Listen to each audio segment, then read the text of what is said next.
Hey there guys, John Campea here. Thanks for visiting my YouTube channel, and this is a special video addressing a user-submitted topic related to Netflix, Ryan Reynolds, and Six Underground. Here we go. All right, this question is submitted by Cameron AM, who writes, there is a new Netflix film coming called Six Underground.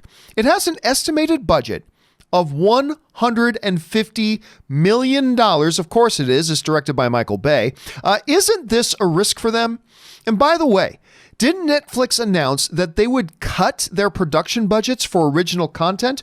All right, thanks for sending in that question, Cameron. And yes, there is this new big blockbuster style film, Six Underground, with a big movie star in Ryan Reynolds, being directed by a very well-known director in Michael Bay. Explosions, everybody.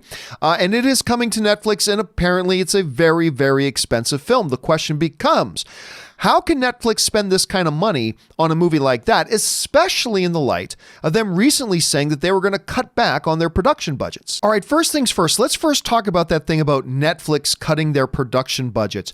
It's important to keep in mind, while that is true, what they were specifically talking about. Now, the chief content officer for Netflix, Ted Sarandos, he made some comments about this, and basically what he was laying out was that it's not so much that Netflix is going to cut back on their production budgets for each individual film, but rather they were now going to get a little bit more stingy as to which projects they greenlight.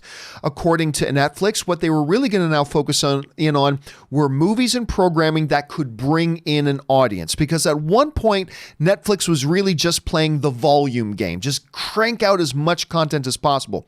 Now, however, they're going to be focusing a little bit more on making sure that the projects they greenlight and the movies and the entertainment that they put their money into are going to be projects that will bring in viewership and bring in viewers, thus making it more financially viable. However, movies like a Michael Bay directed, Ryan Reynolds starring big action tentpole kind of film in Six Underground, yes, they will finance that at its full $150 million.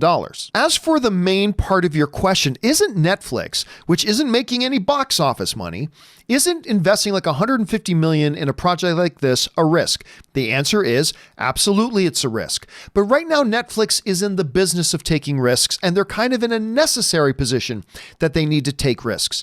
Netflix is entering into a world now that they've never been in, a world where they actually have real legitimate competition that are vying for the same customers that they currently have. When you are facing new competition and facing new obstacles, you're going to have to take some risks.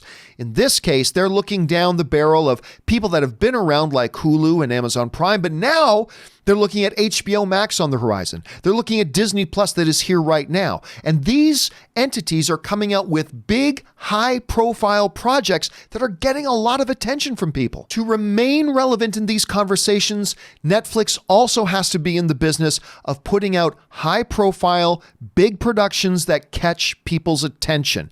That means rolling the dice on even a $150 million movie like Six Underground, which, by the way, despite the fact that it's directed by Michael Bay and all that kind of stuff, and I actually like Michael Bay more than a lot of people do, although I hate his Transformers movies, this movie actually looks like a lot of fun, and I gotta say I'm really interested in seeing it. But moving forward, Netflix is going to have to focus more on these things. A risk? Yes, but it's a risk that they've got to take. Anyway, guys, that's just my thoughts on that. What do you think about all that and about Netflix future strategies? Jump down to the comment section below and let me know your thoughts. And listen, guys, while you're here, why don't you take a second, click on that subscribe button, click the thumbs up button. It'll help get this video get reached out to more people. And guys, make sure you come on back to the YouTube channel every day, Monday through Friday at 9 a.m. We do a live show called The John Campea Show, talking about all our favorite things in the world, movies and movie news and stuff like that. Anyway, guys, that'll do it for me for now. My name is John Campea, and until next time, bye-bye.